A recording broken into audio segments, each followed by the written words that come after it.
Welcome to another of our winter lectures. Hope you'll enjoy tonight. It's about the Nicolson Institute, as you can see on the screen. Tonight's speaker is Mr. Iain Smith. His family originated from the west side, from Shorebust, and he was brought up in Ness and latterly in Sandwich, following his father's footsteps, who was a head teacher. And I'm sure you'll have heard of the Safety family. So Malcolm knows a little bit about the Nicolson, having been, his name appears in Duck's board, or Dux's board, not the Duck board. And his brother followed him the following year, if I'm right, Ian. And you all know his younger brother, Malcolm Smith, who was the Director of Social Work. If I carry on, I'll be doing this speech. So I'm going to hand you over now to Iain to give you myths and reality. Okay, thank you, Malcolm. I'm very pleased to be here. It's, I gather, a unique occasion because it's the first time, in my understanding, that the Stornoway Historical Society has invited a Maw from Ness to deliver a talk.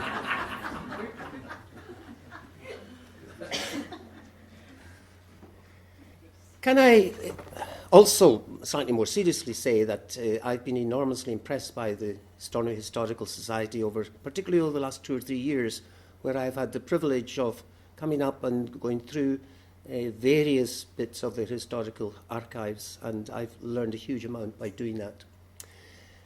Can I also, by way of introduction, ask you, if you, like me, at one time were a student or a pupil in the Nicolson Institute, could you put up your hand? Okay. Quite a lot of you here. Okay, hands down. Could I ask you to put up your hand if you were ever, as I was, a teacher in the Nicolson Institute? Okay, so we've got a few teachers. Okay, very good. That's one of my starting points, 1973. It was the centenary year of the Nicolson Institute, and there were some of the guests of honour, notably with the main speaker being the late Donny B. MacLeod. But one of the reasons I've chosen that particular photograph is because 1973 was also a significant year in that, as part of the centenary celebrations, the Nicolson Institute produced a very good special edition of the Nicolson Institute magazine, and within that magazine there is a first-class history of the Nicolson Institute, its first 100 years. And I've drawn a lot on that particular magazine as a starting point for subsequent research.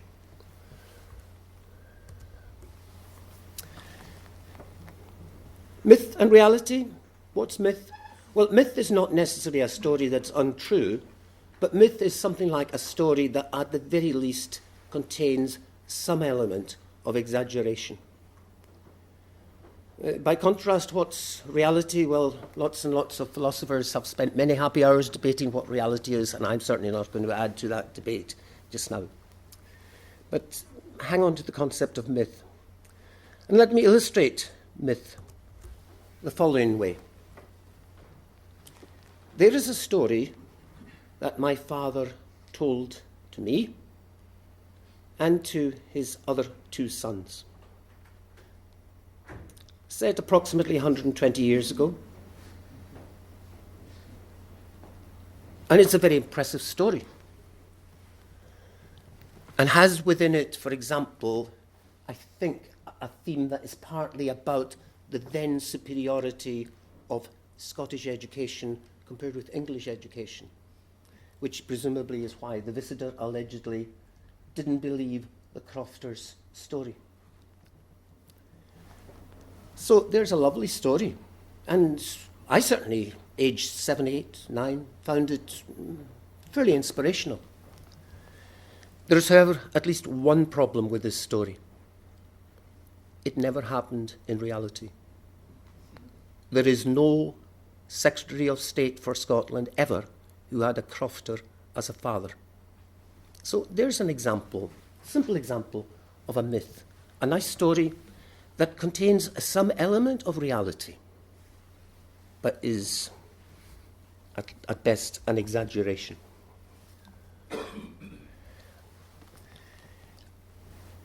By the mid-1880s, elementary schools were well established in Scotland as a result of the 1872 Education Act. There were some problems in getting some of the elementary schools going,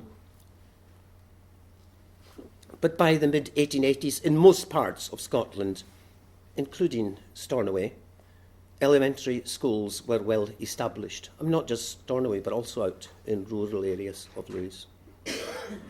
And in parts of Scotland, attention began to turn not so much to the elementary schools, but to the question of what kind of secondary or higher grade schools pupils could proceed to once they had finished elementary school. Now, Scotland, of course, had what we would now regard as secondary schools, aplenty, or quite a lot of them, for centuries. Places like Inverness Royal Academy, for example, Aberdeen Grammar School, Glasgow Academy, the Royal High School in Edinburgh.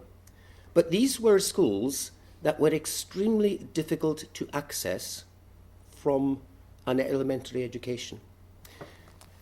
Partly because they were fee-paying and the fees were often very substantial, and partly because they weren't designed to be accessed by pupils who were coming from elementary schools, however well they had done. And therefore, some of the school boards began to establish what they then called higher grade schools, into which the better of their elementary pupils could move to experience something of a secondary education. And for reasons I won't bore you with tonight, but are themselves hugely interesting, out of the various school boards in Scotland, and there were hundreds of school boards, the one that was most active in progressing this was the Board of Govan, an interesting area that at the time wasn't just south of the river, as it is now in most people's view, but extended really well into the west end of what is now Glasgow, and the west end of Glasgow, north of the river, as well as south of the river. And in the late 1880s, Govan Board founded at least 5 higher grade schools. And I've just written the names of 2 of them there.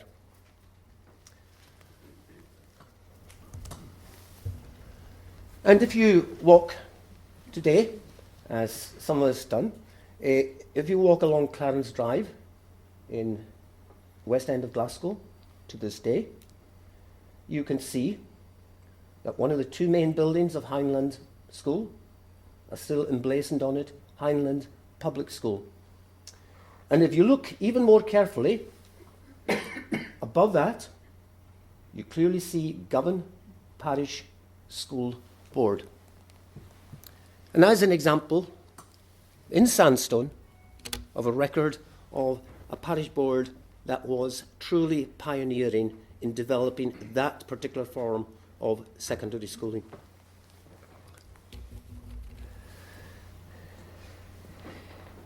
In Stornoway at the same time, the Nicolson was a well-established elementary school, but some rather tentative moves began in the Nicolson School, late 1880s, to develop aspects of a secondary, a higher grade education. And there was a man called John L. Robertson who was very prominent in that. And let me just say a little bit about John L. Robertson. John L. Robertson, born in 1854, one of twin brothers. His father is variously described in different senses as a school captain, a ship's captain, and a ship's owner. So John L. Robertson belonged to a reasonably affluent family. And the family lived in Kenneth Street, which was then one of the more affluent and respectable streets in Stornoway. As Mr. McLennan, it still is, of course, today.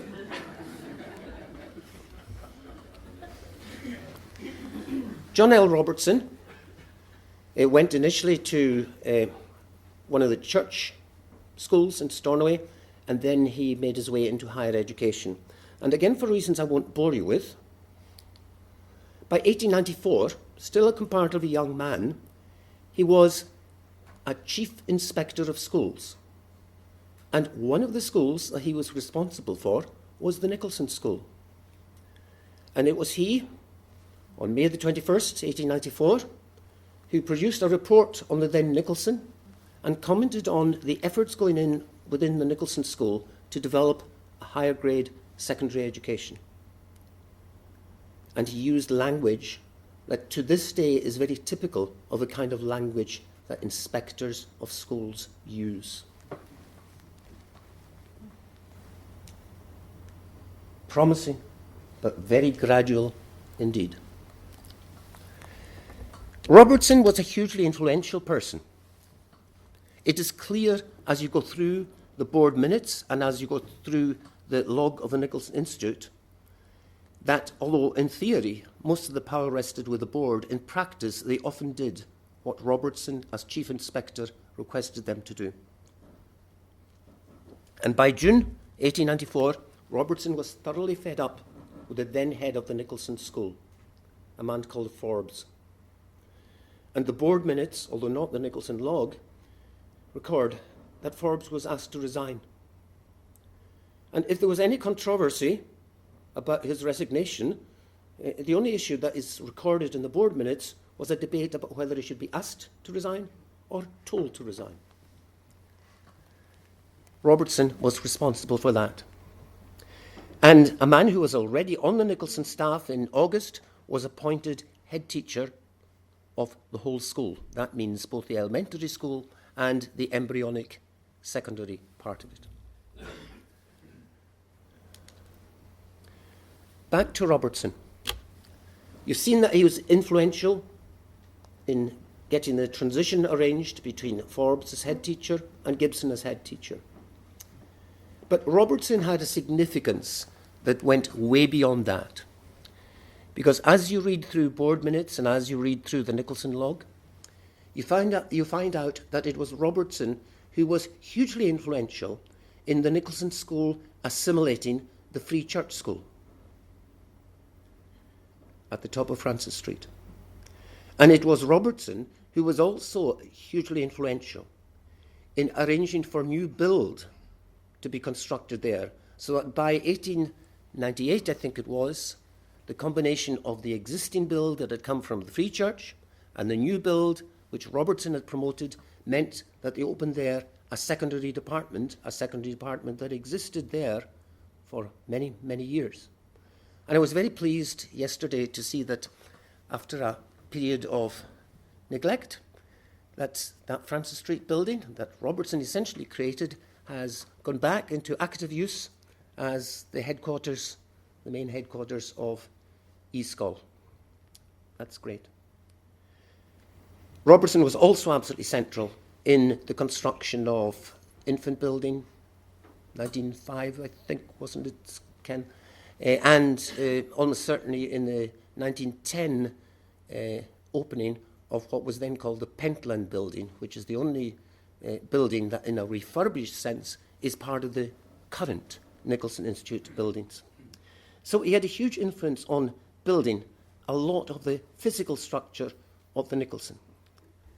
But he had a significance that went beyond that, because it was his recommendation that the Education Committee of Ross and Cromarty, with the support of the Stornoway Parish School Board, developed a whole series of bursaries. First of all, bursaries that enabled rural pupils of the Nicolson to come to the Nicolson Institute and to have lodgings in the town of Stornoway that were paid for. And for some of the rural students, that was a hugely significant move. They weren't enormous bursaries, but they clearly, for many, made the difference between leaving schooling and going on to an advanced higher grade secondary school. And a little bit later, about 1898, 1899, again, Robertson was central in this, bursaries were established not just to help students through secondary school, but to help students to go to university. And meanwhile, the curriculum of the Nicolson School was developing. To such an extent that in the year 1898, as many of you will know, for the very first time, 2 people went directly to university without having gone through any further secondary education on the mainland. Prior to that, there were Louis students who managed to go to university. They typically did that by leaving their elementary school, leaving the Nicolson, and going for some years to Aberdeen Grammar School. But 1898, for the first time, you have 2 school students going directly to university, both of them with significant bursaries. And they're interesting people. Robert McKeever we know a lot about, partly because not long before he died, a pretty old man, he published a very interesting autobiography. We know from that, for example, that at the time that Robert was a young school student, that the father was a very successful tweed merchant. We also know that subsequently, this same McKeever established a car hire business, which eventually grew into a long-lasting business. I remember it well. That was known as McKeever's Garage on Bay Head.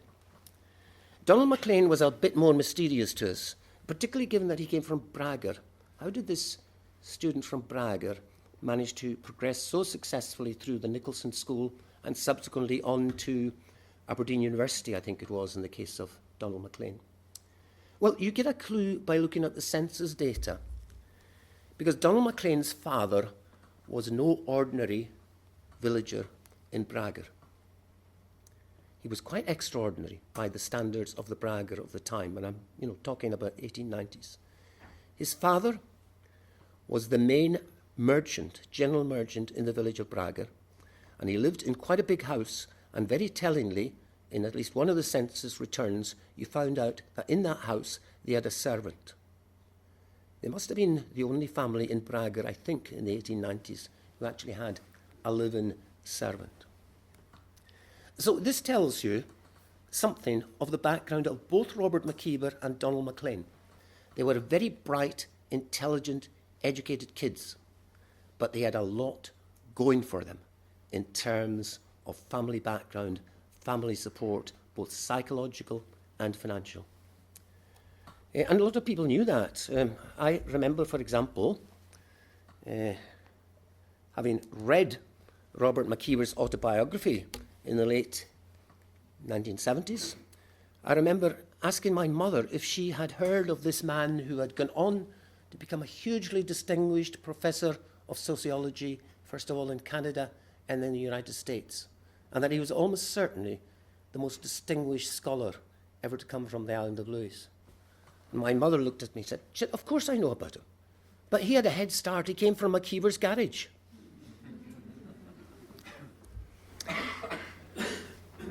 In some ways, although it was a very funny remark, in some ways she was absolutely correct. He did have a head start. Although it doesn't automatically follow that having a garage proprietor as a father means that you automatically become a world-class sociologist. I don't think it's quite as simple as that. But in terms of background, he and MacLean were fairly typical of children who made progress, good progress through secondary education right across Scotland and then on to university.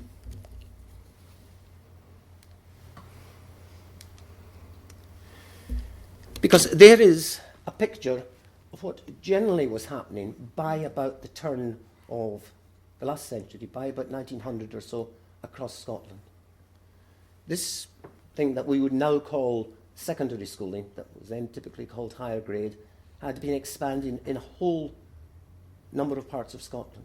And just as with the Nicolson, there were many parts of Scotland in which you could get at least small bursaries to attend these secondary higher grade schools, and bursaries to attend university became much more common. And partly as a result of those developments, university populations, the population of the university having been very static for about 20 years, went up and up from about 1900 to the years of the First World War. And at the same time, you had another factor running in the background. Because in 1901, a man called Andrew Carnegie came along in Scotland, and he established a huge trust fund to pay tuition fees for Scottish students, for those Scottish students who wanted to apply. Incidentally, it wasn't means tested. Carnegie refused to have it means tested. He said, parents who can afford to pay the tuition fees will not apply for grants from the Carnegie Trust. And he said, I trust them not to. And by and large, his trust was repaid. So they weren't means tested. They were open to any students whose parents applied on their behalf. And you can see, as I've said there, within 2 or 3 years, huge numbers of Scottish students were having their tuition fees paid. So that's what was happening generally across Scotland. And this was mirrored in the development of what we now know as the Nicolson Institute.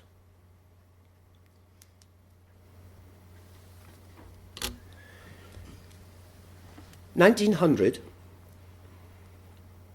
you have a lad from Aird who comes to the Nicolson School, and he ends up in the year 1900 as dux of the school. That was pretty remarkable because Donald Mackenzie, or Dol Shonat, as he is still remembered down in Aird, didn't have, unlike MacLean of Bragger and unlike McKeevan of Stornoway, he didn't have an auspicious start in life. He came from a one-parent family. His mother was popularly known in the village as Shonat Boch, poor Janet, with in Gaelic as in English all the ambiguity that exists to this day in the use of the word poor and Boch. For him, a bursary to attend the Nicolson was highly significant. Almost certainly he'd never have made it had it not been for one of the Robertson bursaries. And having had this inauspicious start in life, he then won a further bursary to go to the University of Aberdeen, where he graduated about 1904-1905 with first-class honours. He was a lecturer in the university for 2 or 3 years, then decided to become a minister. He became a minister, spent quite a lot of time in 3 or 4 different congregations in Scotland, and then in middle age he migrated to the United States. And he ended up his career as a professor of theology in Princeton. A remarkable story for somebody who had such humble beginnings in the Aird of the late 19th century. And later this year, I hope to tell his story in somewhat greater detail. But note the difference in his background between him and the 2 guys who had been dux in 1898. Was that an accident? Not a total accident by any means. He, as I say, had bursaries. And then much more recently, something that had puzzled both my wife and I for several years, we asked the question, did he have his tuition fees possibly paid by Carnegie? And we didn't know the answer to that. But Donald Mackenzie, although he died a long time ago, has a granddaughter who is still alive and well and living in Massachusetts.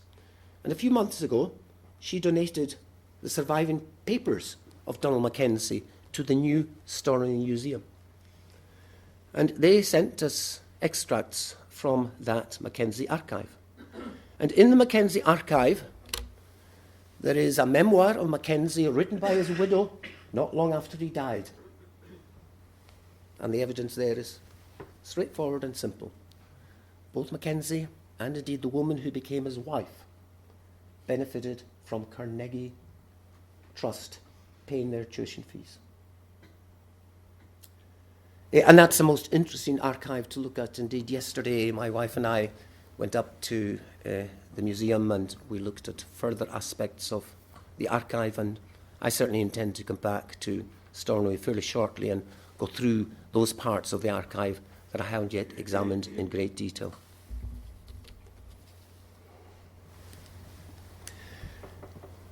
A little bit later, 1910, you have another remarkable person who becomes Dux of the Nicolson, a man called John Munro. And there is a portrait of John Munro from the Gaelic magazine, now defunct, the Gaelic magazine Durham. And although you obviously can't see it, and indeed I can't see it, but I have read it. On the facing page, you have the beginnings of a biography of John Munro that was written by a man called Murdo Murray, who was a shoemaker's son from Back. And Murdo Murray was Dux of the Nicolson in 1908. John Munro, the son of a fisherman, was Dux of the Nicolson in 1910. So there you have three people: Mackenzie, 1900, Murray, 1908, and John Munro, 1910, who came from very humble backgrounds, but who made great progress in both the Nicolson Institute and subsequently in university. You can tell, I think, what a great person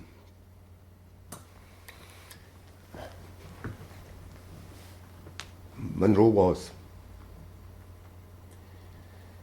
He won a Nicolson Institute competition by writing a Miltonic poem, from which that is a short extract. And that poem was lost for many years, but a guy called Rudy McKeever, with a little help from me, managed to rediscover it about 3 or 4 years ago.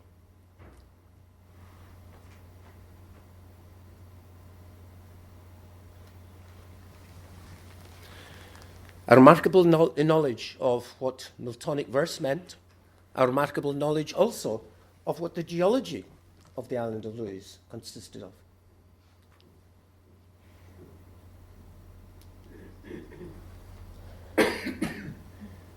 Munro, sadly, did not survive the First World War. Mackenzie and Munro, and indeed Murray, are good illustrations of a point that was made to me a couple of years ago by Professor Sir Tom Devine, and it goes back to this issue of myth. Were Mackenzie and Munro, and indeed Murray, were they exceptional? Yeah, they were exceptional. They were exceptional in at least two senses. They were exceptionally talented, and they were exceptionally high achievers. But they were also exceptional in that we should not think that they were typical of Scottish school students of the time, either in Scotland or in the Nicolson Institute. They were exceptional. They were unusual. They were certainly helped quite a lot, as Devine indicates, by the fact that they belonged to an era when Carnegie grants had appeared, and indeed where, as we have seen, there were other forms of bursaries that had become much more available. But they were still exceptional. They were unusual.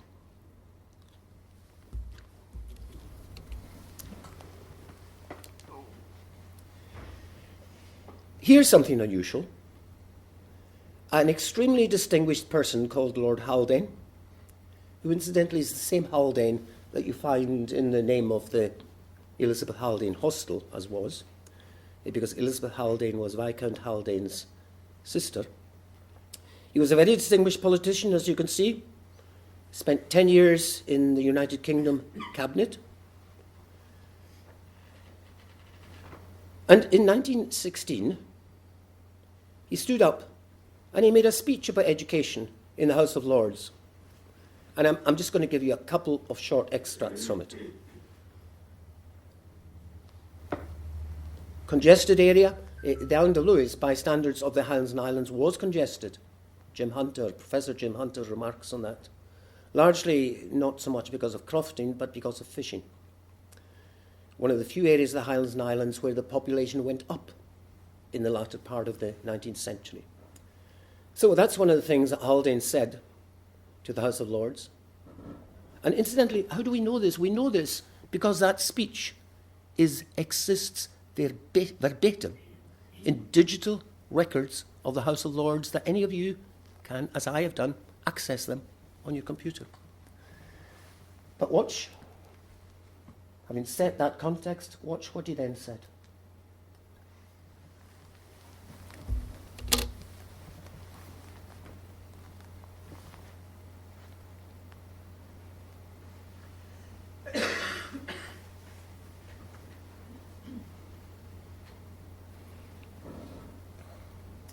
So there is a testimony at the highest level in the Houses of Parliament to what the Nicolson Institute had achieved, particularly in respect of crofters and the families of crofters. It's a lovely speech. I was very impressed by it when I first read it. I still am impressed by it in many ways.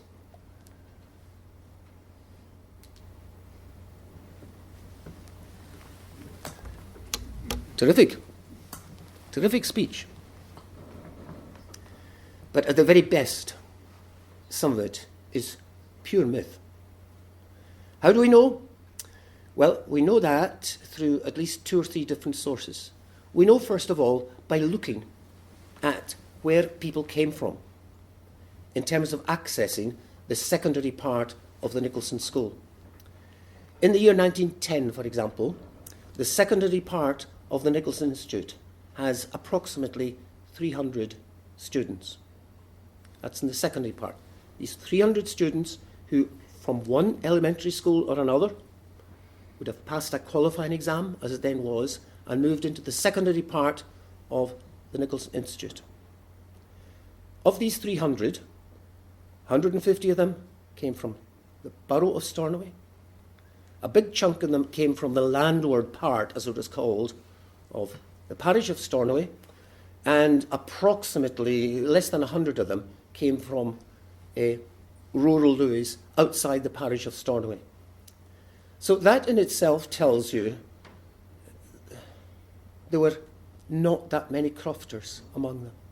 The biggest population by 1910 of people benefiting from secondary education in the Nicolson Institute were disproportionately from the town of Stornoway.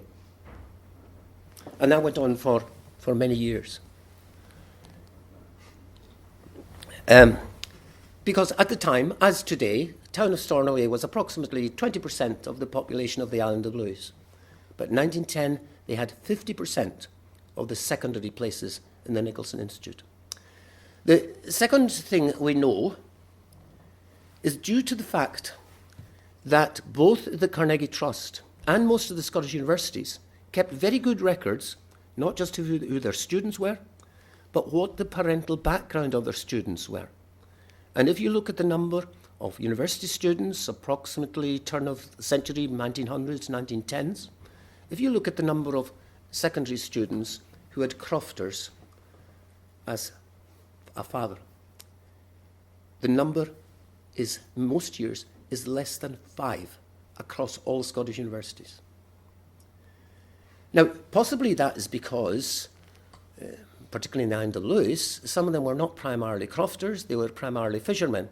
If you look at the number of fishermen recorded in the statistics held by the Carnegie Trust and the statistics recorded by the then 4 Scottish universities, there were slightly more fishermen than there were crofters, but there were still precious few fishermen, 10, 15 in a good year, right across the whole of Scotland. So Haldane's claim makes a lovely story, and I think it and many other stories have been very, very influential in creating a story of what was achieved by the Nicolson Institute. But the reality of what was achieved by the Nicolson Institute, although it was great, I'm not knocking it in any way, the reality of what was achieved by the Nicolson Institute was something that proportionately benefited more the children of Stornoway and benefited more the children of the upper working class and of the middle classes much more than it did children of crofters and fishermen. And there I'm going to pause for the moment, because what I want to do is I want to open up a debate and take comments and questions and so on, and then I'm going to reserve a little bit of time towards the end of perhaps making one or two overall concluding remarks.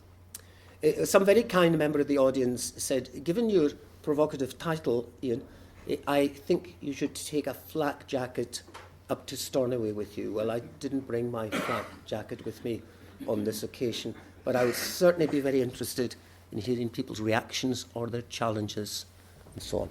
Okay, Malcolm, let's open it up for now. Has anybody got anything that would like to challenge you on or make observations?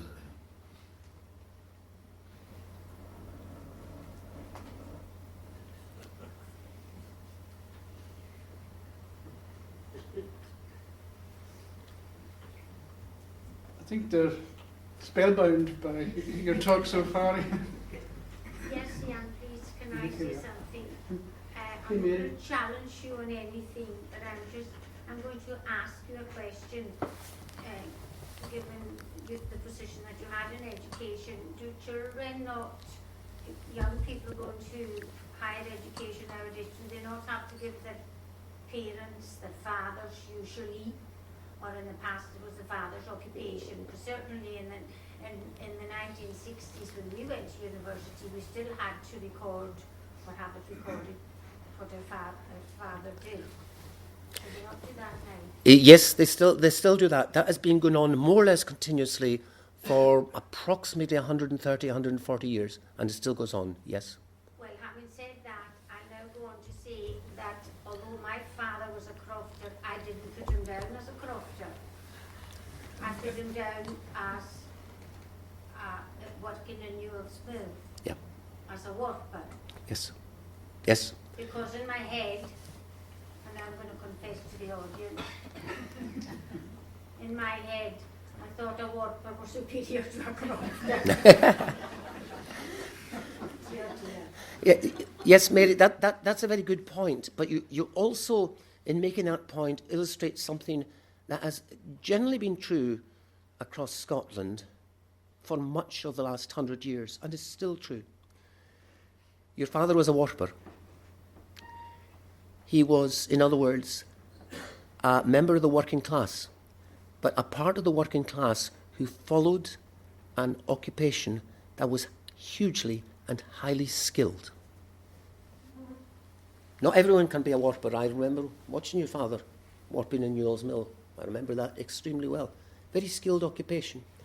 And there was then, in the 1960s, and there had been 50 years earlier, and there still is today quite a lot of evidence that working class children who access university and then benefit from it, as you yourself did, of course, tend disproportionately to come from parental working class backgrounds that are of the skilled variety as opposed to the unskilled or semi-skilled.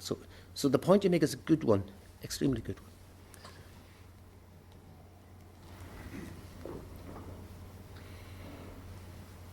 I think it's maybe true to say that Robert McKeever was a bit controversial in many ways. Is it true that he was fired from Aberdeen, and that's why he eventually got to America? He left Aberdeen under controversial circumstances in 1914 or 1915. And the reason he left was he hadn't been fired as such, but unwittingly he had written a very adverse book review about somebody who was a hero figure to his professor. So his professor made life very uncomfortable for Robert McKeever, and Robert McKeever consequently migrated first of all to the University of Toronto, and then about 10 years later he migrated down to the United States. So he wasn't quite fired. In fact, approximately 10 years ago, the University of Aberdeen celebrated the 100th anniversary of him establishing the first ever sociology class in a British university, and they celebrated that at great length with a very big conference and by putting quite a lot of interesting material on the university website. So the University of Aberdeen is certainly today And with this one exception, 100 years ago, people thought Robert McKeever was a pretty exceptional person.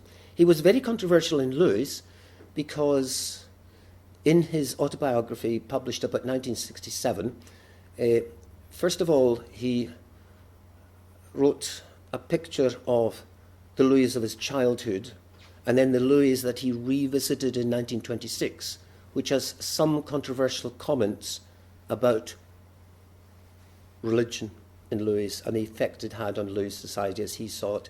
So not everyone liked his autobiography of the 1960s as a consequence of that. But he was an interesting guy, and you can argue endlessly about those kind of things, but in terms of academic achievement, he almost certainly was the highest ever academic achiever to come out of the Nicolson Institute. Norman, you might not be able to see me behind the pillar. It's something, Iain, I think the last time we met was in the Citizens in Glasgow. But I'm interested in what happened prior to 1890 with regards to what input the church had into the education of the Western Isles.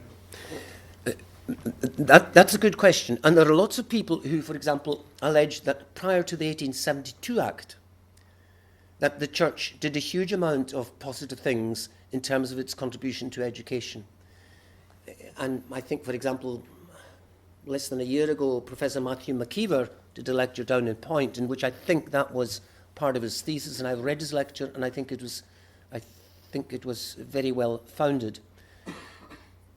The problem with church education that eventually led to the 1872 Act and the parish elementary schools and then the parish high grade schools wasn't so much a failure in rural areas of the church schools. It was a failure of the church schools in city areas to keep up with huge expansion of the population.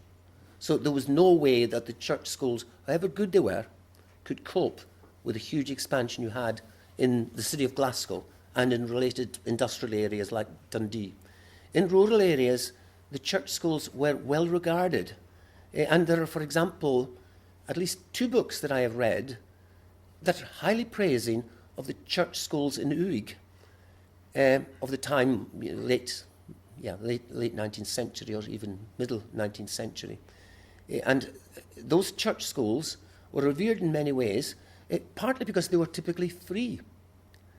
The board elementary schools, at least for the first 15 years, charge small fees. Now, they were small by absolute standards, but to some Louis parents, they appeared quite big. And so some of those Louis parents mourned the passing of the church schools and mourned the fact that they now, for the first time, had to pay some element of fees.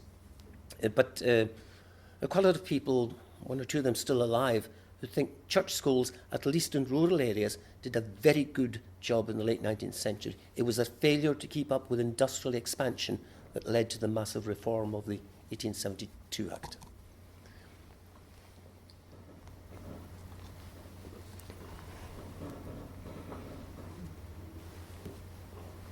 Could you say something, please, Iain, about the Nicolson Institute in relation to Gaelic? Not very much. There are lots of things about the Nicolson Institute in which there are probably a significant number of people in this room who are far more expert than I am. The 1872 Act, generally, of course, was pretty hostile, if only because it was silent on the issue of Gaelic and Gaelic medium education.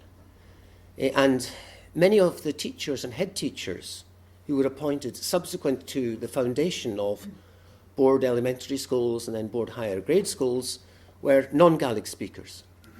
For example, my wife and I, for a variety of reasons I won't bore you with at the moment, have researched pretty thoroughly the history of a man called William T. Ross, who was head teacher of the elementary school in Shawbust for about 30 years, Joan, was it something like that?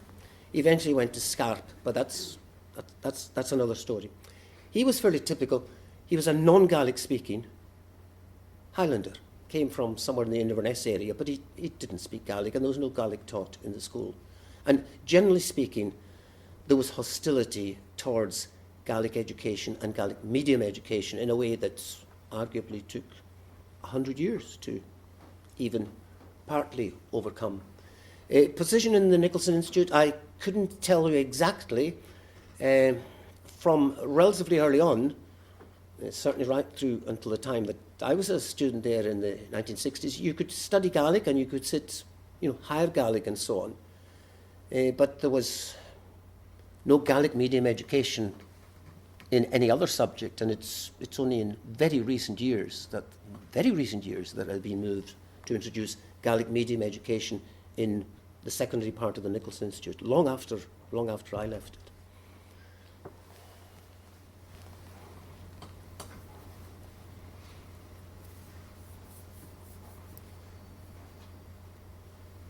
They're a very inhibited lot.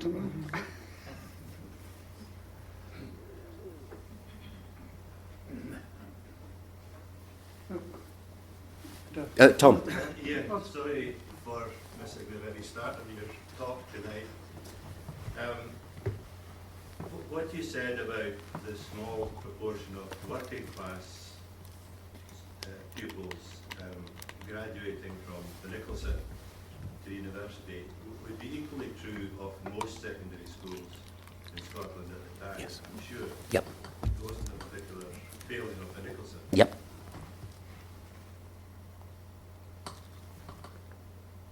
That's the point you're making, Tom. Yep. Just a point of Yes. Yes. That's exactly true. I think an aspect of the myth of the Nicolson Institute was that somehow it was bucking the trend that people knew existed right across Scotland in other secondary schools. So you're quite correct. What in essence I am trying to show is that in large measure, what the Nicolson did was very similar to what was happening in secondary schooling elsewhere in Scotland. So in that sense, I completely agree with your point.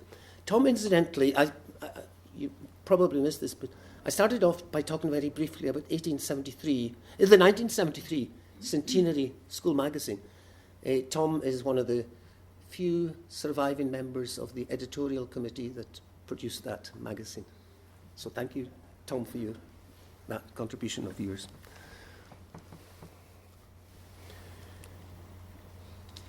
It was still the case, Iain, when I went through Aberdeen to go to university, that lecturers would remark upon the school that I came from, as if it were something really special that I came from. I never ever thought that I was really special.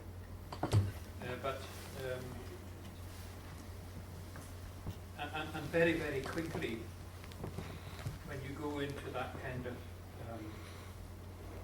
situation where you're amongst students from all over Scotland, it's quite a terrifying prospect. And one of the aspects that we're better at now is preparing our students to go away to university. We just knew nothing at all about what to expect. I think that's true.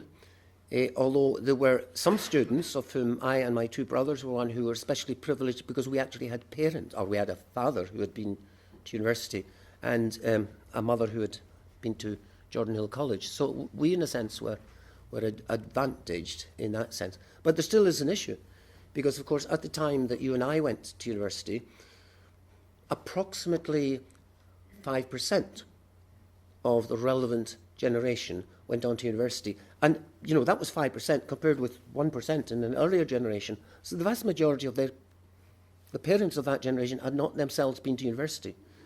But since then, the proportion of the generation participating in higher education, universities and similar institutions has gone up to being 50%. So it follows that there is still today a big issue of children who are experiencing university education with no resource to fall back on at home in terms of being briefed about it. But schools, I think, today are much more alert to that issue than they were in the 1960s. Can I incidentally, at the risk of being anecdotal, say my middle brother and I had a slightly interesting experience on our first day in Glasgow University because we stayed in the Hall of Residence. And in the Hall of Residence on day one, we sat down to dinner. And people at the table introduced themselves. So there was this guy, I forget his name, doesn't matter. He came from Wolverhampton. I remember that bit, may or may not have been significant. He asked who we were. Iain Smith, Alistair Smith, where do you come from? We come from Stornoway in the Isle of Lewis. And he went, what? He said, I'm totally astonished. So we plucked up a little bit of courage and said, why are you so astonished? And he said, because, he said, I thought that people up in the Outer Hebrides were so interbred that nobody could possibly achieve university standard from the island of Lewis. Did he survive?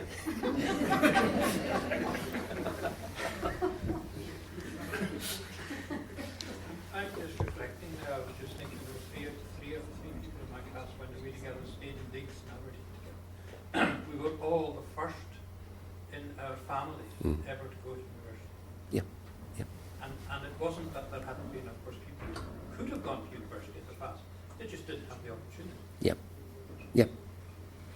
Yeah, opportunities to go to university, opportunities to access a full secondary education have steadily improved over the last 100 or more years, as I've tried to illustrate. The rather simpler point, if it is a simple point I'm trying to illustrate, is what was happening in that respect in the Nicolson Institute was, by and large, pretty similar to what's happening in the rest of Scotland. That's one of the points I'm trying to make. Okay. Norman again. Sorry bothering you again, Iain, but how did the First World War affect the cohort of the Nicolson, and how many ladies went to university from the Nicolson Institute after the First World War? Quite a lot. Ladies, if I can pick up your right, could not go to university at all until about 1892. And after 1892, initially, the uptake by Scottish universities was pretty limited. But the Nicolson, as a school, was pretty even-handed in the treatment of women and men. The very first dux of the Nicolson, 1895, for example, was a woman. And she wasn't the only example. Some people here, at least at second hand, will remember another dux of the Nicolson called Maggie Stewart. I remember her dying. She was dux of the Nicolson Institute very early in the 20th century. The First World War had the effect, of course, of taking a lot of the male pupils out of the Nicolson, and it was probably for that reason that there was a real upsurge between 1914 and 1918 in girls becoming dux of the Nicolson Institute. But even allowing for that, from 1895 to about 1918, in terms of that top prize in the Nicolson, women were doing quite well. 1916, for example, the dux of the Nicolson was Jean Gibson. Her father was the rector.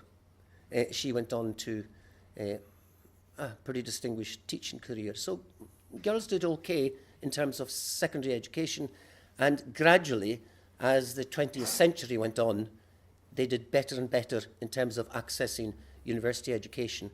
And today, of course, the startling fact is, and this would have seemed inconceivable even in the 1960s, today women are much more successful in accessing university education than men are.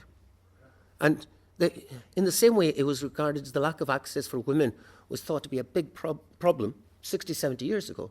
Nowadays it's thought that one of the biggest problems is how poor males are at accessing university relative to females. At what stage, if you were a woman teacher, if you got married, did you have to give your job up? Yes, by and large, you had to give your job up, and that position only really began to change after World War II.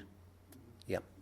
I think 1947. Can I say that when I became a teacher in the Nicolson, I was already married, and Nina Whiteford, Madeleine McLennan, that's Dawn McLennan's wife, and I were possibly the only three that I remember anyway, and the staff room I was in, the Peak School staff room at that time. We were the only three married women in that staff room, and I can't remember who it was that would come round in the middle of the month, and we were then paid, whereas all the other unmarried women and the men were paid they were paid at the end of the month. This was before, you know, your salary went into the Should I bank. have told you that before?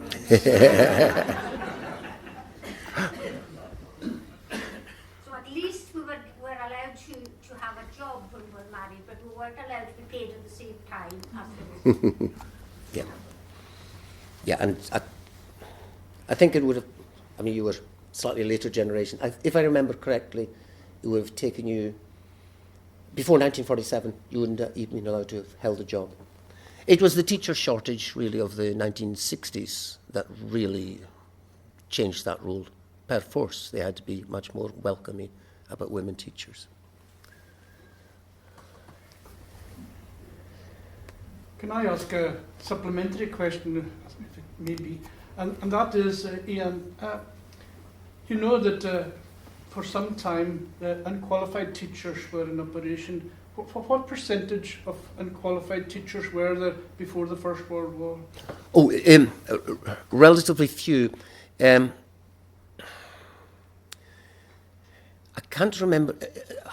I vaguely remember the figures about 1900, and I've got them somewhere in a computer file, but they're not firmly in that file at the moment, unfortunately. But very roughly speaking, about the turn of 1900 or so, of the school teaching population, there were about 20-30% that were almost completely unqualified. There were about a third who had some academic qualifications that were recognised for school teaching purposes, and then there were about another third, roughly speaking, who had a combination of academic qualifications and something that was formally recognised as teacher training, but was very uneven across the country. And it varied quite a lot from time to time. One of the problems, of course, was created by the 1872 Education Act itself, because it created a demand for teachers that vastly exceeded the capacity of the system to produce new teachers. But then things gradually improved over the years.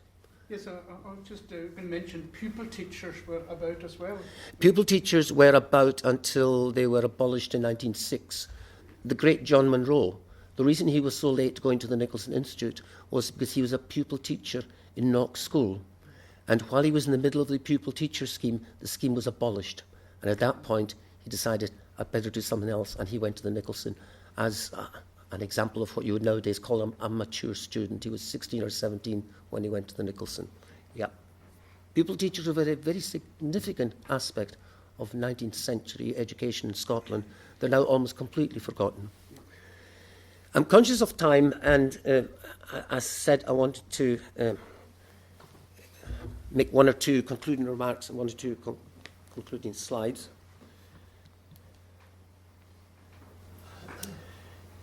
I've tried to tackle two myths. And remember, I'm using myth, not in the sense of something that's untrue, but something that's over-exaggerated.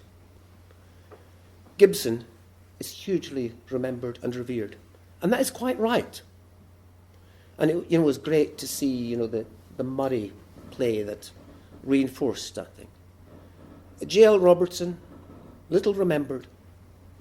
Hardly anyone knows that Robertson Road was named after J.L. Robertson.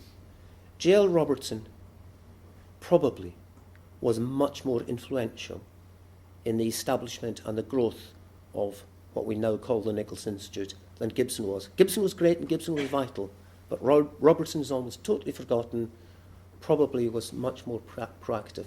Just as a very quick example of that, when the Free Church was willing to sell the Free Church School to the Stornoway Parish Board, it was established that that was beyond the powers of the board. So there was a financial problem. Do you know what Robertson did? He lent several thousand of his own money to ease this transition of the Free Church School into the Nicolson one. Second myth, I've said quite a lot about it. That's essentially what Haldane said. Bright Crofter kids becoming doctors and lawyers and teachers and so on. Yeah, it happened to some extent. But I've tried to show my knowledge of local English, if not local Gaelic, by summarising something that I think is much closer to reality. And notice my very careful use of the word proportionately.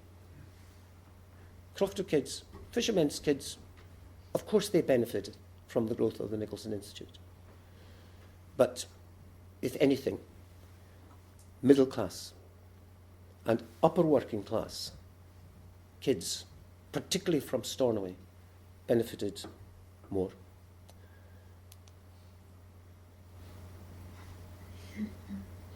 When you look at Stornoway, there's very few around Crofter the parents weren't Crofters.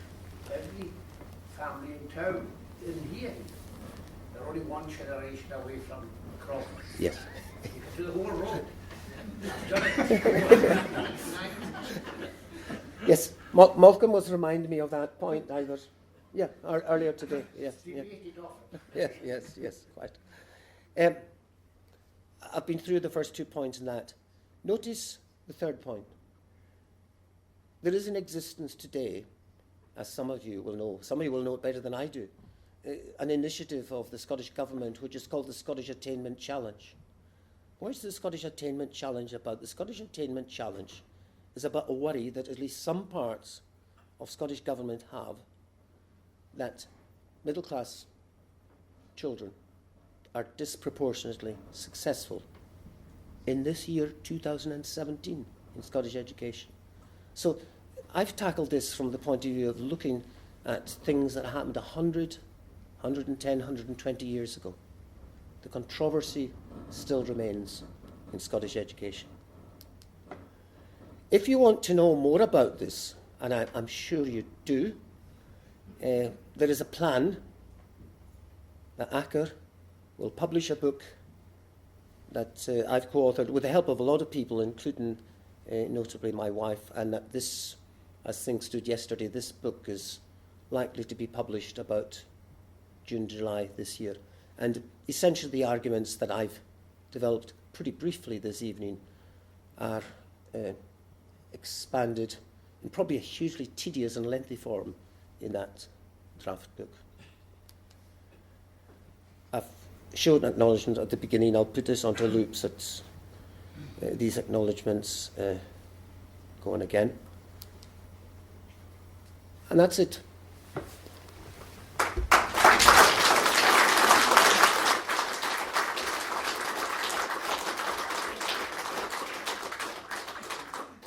Well, Iain, that was a thoroughly well-researched piece, immaculately delivered without notes. I just was gobsmacked watching you just delivering that, effortless. I certainly went to the Nicolson, and I certainly haven't got the ability to deliver a speech like you did there. That's for certain. I think everybody present enjoyed it, Iain, and it was certainly thought-provoking, and took us back to a long, long time before we went to school. But we remember the buildings well, from Francis Street to the wee school to the pink school, the Pentland buildings, and I think all the teachers here will feel that you did the Nicolson Institute proud tonight. Okay, can I thank you, Chair, and simply thank you again for the invitation from the Stornoway Historical Society, which was a great surprise to me and a very pleasant surprise. Thank you for that.